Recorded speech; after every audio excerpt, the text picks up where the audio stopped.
Harka fuunee akkam jirtu maatii Miiltoo teekee har'a kan waliin ilaallu akkamittiinitu bakka kanatti naannoo paaworii kana gubbaa irratti akkamittiin haayibarneetii dabaluu dandeenya isa jedhudha.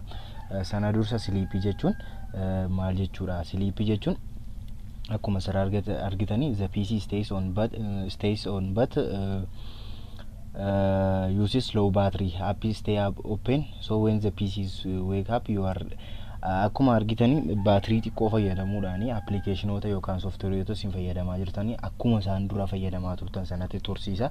Garuu yeroodhaaf iskiriinii isaa kun hin dukkanaa jechuudha. Shutdown jechuun immoo guutummaa guutuutti cufuudha jechuudha. Riistartii jechuun immoo banamee akka inni cufamu fakkeenyaaf yeroo sooftiweeroota garaagaraa moosaajilee garaagaraa yeroo feenutti akka inni banamee cufamu gochuufi kan nu gargaarudha. Haayibarneetii jechuun immoo gosa haayibarneetii jechuun siliipii shutdown yeroo walitti daballu fakkeenyaaf kana jechuun pirogiraamiin nuun bannee jirru sun akkuma jirutti ta'e sooftiweerii fakkeenyaaf Adobe Photoshop fayyadamaa jirra yoo ta'e sooftiweeriin sun banaama ta'ee waan hin keenya garuu PC'n keenya yookaan immoo deeskitooppiin keenya cufaataa sa'aatii banamutti garuu wanta sana deebisee akka inni mul'isu jechuudha. Kana jechuun immoo paaworii waan godhuun qabu fayyadamuu qabu jechuudha sana gubbaarratti.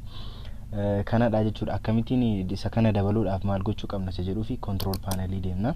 Control panelii keessa hardware and sound kan jedhu kana kilikii goona. Sana booddee power option kilikii goona.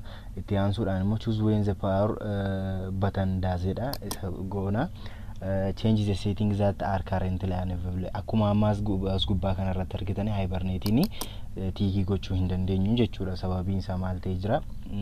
Change the setting are currently unavailable isa jedhu kana goone haayibarneetii goone kana booddee save changes jennee kana yoo irraa cufnee dhaqnee ilaalle akkuma argitanii haayibarneetiin kun amma dabalamee jira jechuudha. Turn off the PC but app stay open.